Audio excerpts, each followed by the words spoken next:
Yo mga idol, kamusta? Sports Talk PH nga pala. Ang bigating laban, pag-usapan natin yan mga idol. Ngunit bago ang lahat ay huwag kakalimutang mag-subscribe at i-click ang notification bell button for more sports talk.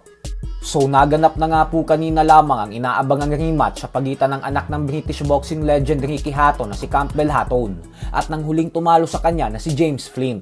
At sa kasamaang palad nga po para kay Hatton ay bigo itong makabawi sa rematch gawa ng muli itong tinalo ni Flint via unanimous decision sa score na 97-94, 96-94 at 96-95. Dahil po dito ay nanggagaling na si Hatton sa dalawang magkasunod na talo sa kamay ni James Flint.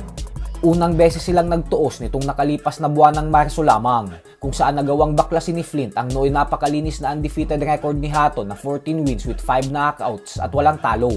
Pero ngayon nga po ay may dalawang talo na siya sa kanyang kartada. Kaya naman hindi alam ng mga fans kung ano na bang hakbang ang susunod na gagawin ng kampo ni Campbell Hatton.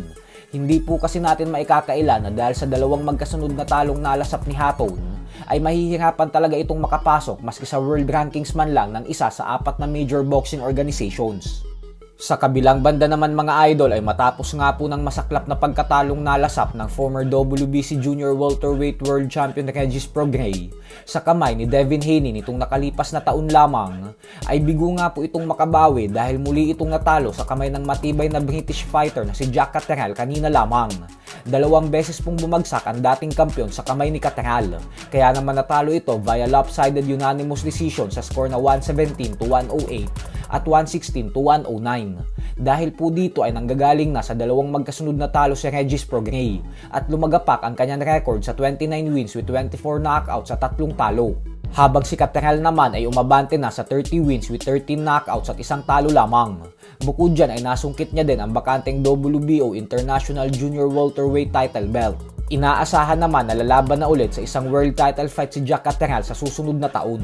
Samantala, mamaya na nga po gaganapin ang laban ng ating pambato na si Magic Mike Plania sa Amerika, kung saan nakatakda itong harapin ang pambato ng Colombia na si Devi Julio. May record na 28 wins with 17 knockouts and 16 losses. Dahil po sa hindi impresibong record ni Julio, kaya naman inaasahan ng karamihan na magmimistulang isang madaling laban lang ito para sa ating kababayan. Pero ganun pa man nga po ay suportahan pa din po natin si Plania sa laban na ito dahil kahit anong sabihin natin ay may lakas pa din ang kamao ng kanyang kalaban. Dahilan kung bakit 17 sa kanyang 28 panalo ay nanggagaling sa knockout. Huling beses pong lumaban si Plania nitong nakalipas na buwan ng Abril lamang, kung saan tinalo niya via first round knockout ang Nicaraguan fighter na si Martin Diaz. So hanggang dito na lang po muna tayo mga idol.